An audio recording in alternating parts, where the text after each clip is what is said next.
పశ్చిమ గోదావరి జిల్లా పెనుగొండ మండలం పెనుగొండలో వెలిసిన శ్రీ నగరేశ్వర మహిషామర్దిని శ్రీ వాసవి కన్యకా పరమేశ్వరి అమ్మవారి ఆలయాన్ని దర్శించుకున్న రాష్ట్ర మహిళా కమిషన్ చైర్పర్సన్ రాయపాటి శైలజ ఆలయ మర్యాదలతో ఘన స్వాగతం పలికిన అధికారులు. అనంతరం ఆలయంలో ప్రత్యేక పూజా కార్యక్రమాలు నిర్వహించి ఆశీర్వచనాలు అందించిన ఆలయ పూజారులు. రాయపాటి శైలజ పర్యటనలో ఆలయ పూజారి అతని కుమారుడిపై ఒక మహిళా భక్తులు ఫిర్యాదు చేశారు. ఆలయానికి వస్తున్న తమపై దురుసుగా పూజారి ప్రవర్తిస్తున్నాడని లేఖపూర్వకంగా ఫిర్యాదు చేసిన మహిళా భక్తులు. దీనిపై శైలజ మాట్లాడుతూ, ప్రశాంతత వాతావరణం కోసం ఆలయానికి వచ్చే మహిళా భక్తులపై పూజారి ఈ విధంగా చేయడం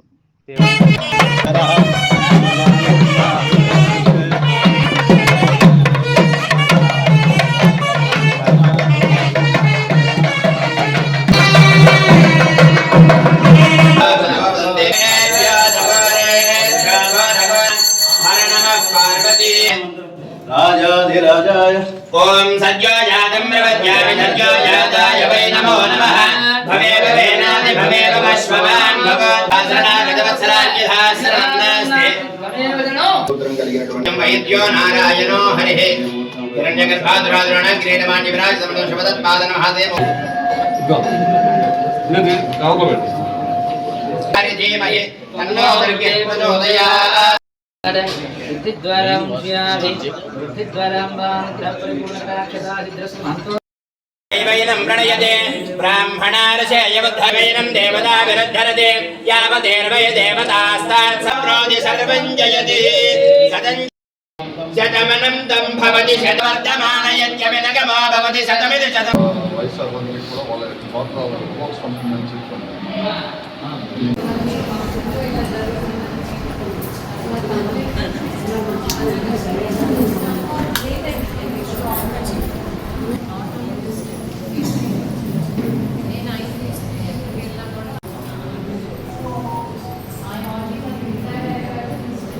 అమరావతి రాజధాని పరిరక్షణలో భాగంగా మేము చేపట్టిన పాదయాత్ర ఏమిటో అప్పుడు మేము పెనుగొండ రావటం జరిగింది. ఈ పక్కనున్న మండపంలోనే మేము అందరం కూడా రాత్రి బస చేసి మళ్ళీ నెక్స్ట్ డే మార్నింగ్ అమ్మవారిని ఇక్కడ స్వామిని కూడా దర్శించుకొని మళ్ళీ మా పాదయాత్ర మొదలుపెట్టాం.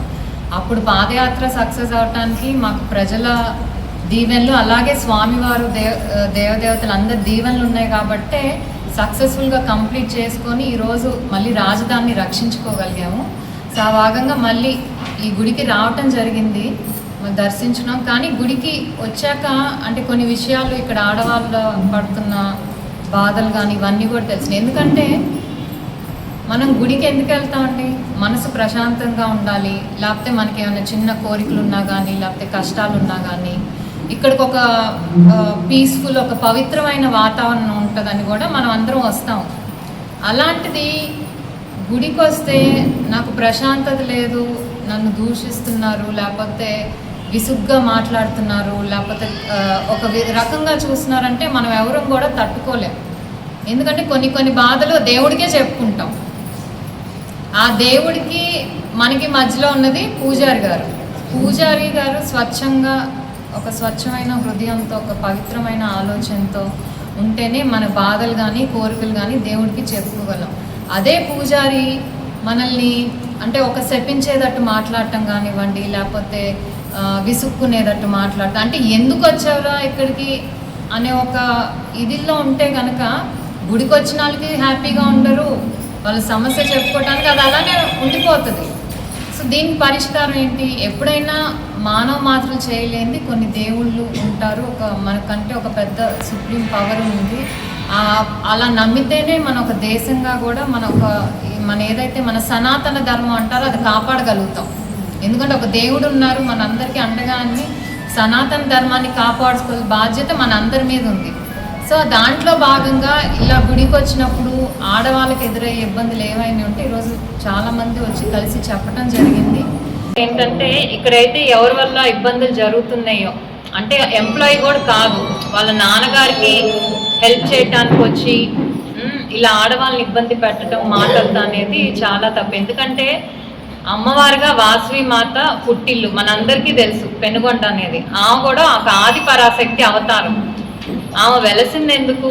స్త్రీల గౌరవాన్ని కాపాడటానికి, అహింస అనే దానికి ఒక స్వరూపంగా ఆమె వెలసింది. ఈ మాట మన సర్వేపల్లి రాధాకృష్ణ గారు కూడా చెప్పారు ఒక సందర్భంలో. ఏంటంటే అహింసకి ఒక స్వరూపంగా వెలసింది వాసవి మాత. ఫస్ట్ వెలసిందే వాసవి మాత అని ఆయన కూడా ఆ మాట చెప్పారంటే ఆమెకు ఎంత విలువ ఉందో, ఆ మాతని ఎంతమంది కొలుస్తున్నారు, ఆమెను ఒక ఏమంటారు ఇన్స్పిరేషన్ ఎంతమంది తీసుకున్నారు. మే అనేది ఏంటంటే హింస అనేది కేవలం అది కొడితేనో లేకపోతే లైంగిక దాడి చేస్తేనో అది హింస అనే కాదు, మాటలతో కూడా ఎమోషనల్ వైలెన్స్ అంటారు, మాటలతో ఒకరిని బాధ పెట్టడం కూడా హింసే. అలాంటిది గుడికి వచ్చినప్పుడు అలాంటి ఒక ప్రాబ్లం ఆడవాళ్ళకి ఎదురవుతుందంటే అది చాలా తప్పు. ఎందుకు వస్తాం గుడికి? ఎందుకు వస్తాం? ప్రశాంతంగా ఉండాలి అసలు. కానీ గుడికి వచ్చి ఏడ్చుకొని ఇంటికి వెళ్తున్నా అంటే తప్పు. గుడిలో ఏడుస్తా అంటే అది ఆనంద బాష్పాలతోనో లేకపోతే ఒక దేవుణ్ణి చూసిన పరవశంతోనో ఒక పవిత్రతతోనో అక్కడ కలిగే ఫీలింగ్తో ఆడవాళ్ళకి ఆనంద కన్నీరు వస్తే తప్పితే బాధపడి ఏడవటం అనేది చాలా తప్పు. దేవుడు మన బాధ తుడవాలి, కన్నీళ్ళు తుడవాలి, అందుకే వస్తాం. కానీ ఆ దేవుడి సమక్షంలో పనిచేసే వాళ్ళు ఎవరైతే ఉన్నారో పూజారులు, అంటే ఎంప్లాయీ కూడా కాదని విన్నాను నేను, అతని వల్ల ఇబ్బంది పట్టింత వాళ్ళు అనేది చాలా తప్పు. సో దాని గురించి ఈరోజు కంప్లైంట్ ఇవ్వడానికి కూడా వీళ్ళందరూ వచ్చారు ఇక్కడికి. సో దీన్ని మేము చాలా సీరియస్గా, ఎందుకంటే ఆడవాళ్ళకి ఎస్పెషలీ మహిళా కమిషన్ అనేది ఎక్కడ ఆడవాళ్ళకి గౌరవానికి భంగం కలిగినా కూడా మేము చూడం. ఎందుకంటే ఆడవాళ్ళు నిత్యం ప్రాబ్లమ్స్ ఫేస్ చేస్తూనే ఉంటారు. ఇంటి దగ్గర నుంచి బయట రోడ్డు మీద అడుగు పెడితే, స్కూల్స్లో అవ్వనివ్వండి, కాలేజెస్లో అవ్వనివ్వండి, లేకపోతే వర్క్ ప్లేస్లో అవ్వనివ్వండి, అందరూ కూడా ఎక్స్పీరియన్స్ చేస్తాం ఏదో ఒక బాధ. అలాంటిది ఓన్లీ సేఫ్ ప్లేస్ మనకి ఏంటంటే గుడి. ఆ గుడి కూడా అలా లేనప్పుడు మరి ఎక్కడికి వెళ్ళాడు ఆడవాళ్ళు అనేది కూడా ఒకసారి అందరూ కూడా ఆలోచించాలి. పూజార్ని, మనం బ్రాహ్మణుల్ని ఎందుకంత గౌరవిస్తామంటే దేవుణ్ణి తాకే అధికారం, అవకాశం వాళ్ళ ఒక్కరికే ఉంది, బ్రాహ్మణులకి. అందుకే మనం దేవుడి దండం పెట్టకపోయినా పూజారి కాళ్ళకి దండం పెట్టి ఆశీర్వచనం తీసుకుంటాం, ఒక దేవుడు ఇస్తున్నట్టే అలా తీసుకుంటాం. కానీ ఇక్కడ పూజారులు అయితే ఎవరైతే ఉన్నారో ఆ బ్రాహ్మణులు అలాంటి మనకి ఆ గౌరవం మనకి ఇవ్వనప్పుడు మనకు కూడా ఆ గౌరవం వాళ్ళ మీద కలగదు. ఇంకా ఎక్కువ ఏంటంటే ఎవరికి చెప్పుకోవాలని ఒక బాధ కలుగుతుంది. దేవుడి దగ్గర కూడా మేము ఎంత కష్టపడాలా, ఎంత బాధపడాలా, మాట అనిపించుకోవాలనే ఫీలింగ్ ప్రతి ఒక్కరిలో ఉండి చాలామంది గుడికి రావటం కూడా మానేస్తున్నారు. అంటే వెటకారాలు, అక్కడ పనిచేసే పని చెయ్యని వాళ్ళు కూడా అక్కడికి వచ్చి సహాయంగా వచ్చే పూజారులు ఆడవాళ్ళని విసుక్కోవటం, లేకపోతే వెటకారం చేయటం, వయసుతో సంబంధం లేకుండా పెద్దవాళ్ళని కూడా వెటకారం చేయటం అనేది తప్పు. మనం గౌరవం ఇవ్వాలి, గౌరవం పుచ్చుకోవాలి. అది ఏ చిన్న వయసు, ఏ వయసు వాళ్ళైనా సరే ప్రతి ఒక్కరిని గౌరవించాల్సిన బాధ్యత మన మీద ఉంది.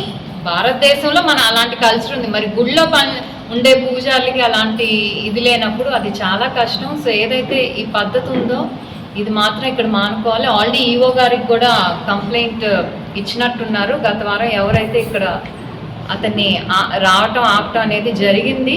కానీ ఇలాంటి మళ్ళీ ఇంకొకరి ద్వారా పునరావృతం అవ్వకూడదు. ఆ మెసేజ్ మాత్రం క్లియర్గా వెళ్ళాలంటే డెఫినెట్లీ దీని మీద యాక్షన్ తీసుకోవాలి. కాబట్టి సో మేము కూడా ఎండోన్మెంట్ కమిషనర్కి రాసి, అలాగే మంత్రి గారికి కూడా రాసి, ఒక దేవాలయాన్ని చాలా పవిత్రమైన కాబట్టి ఆ పవిత్రమైన వాతావరణం అనేది ఒక క్రియేట్ చేయాలి. దాన్ని సంరక్షించాల్సిన బాధ్యత ఈఓస్ కానివ్వండి, ఎండోమెంట్ కమిషనర్స్ కానివ్వండి, గుళ్ళో ప్రతి ఒక్కరు పనిచేసే వాళ్ళు ప్రతి ఒక్కరి మీద కూడా బాధ్యత ఉంటుంది. సో మేము ఈరోజు ఇక్కడ వచ్చిన ప్రాబ్లం డెఫినెట్లీ ఇది సాల్వ్ అయ్యి మళ్ళీ ఎవరు కూడా వీళ్ళు మాకు ఒక నెలకైనా వచ్చి అంతా బాగానే ఉంది, నెలే కాదు 2-3 సంవత్సరాలైనా మేము అడిగినా కూడా ఓకే అప్పటి నుంచి వచ్చారు బాగుంది అనేది వస్తే మాకు అంతకంటే సంతోషం లేదు. సో తప్పకుండా మీరు ప్రశాంతంగా ఏదైతే గుడికి ఒక ప్రశాంతత వస్తున్నారో ఆ ప్రశాంతమైన వాతావరణం క్రియేట్ చేయడానికి నేను చేయగలిగిందల్లా చేస్తాను.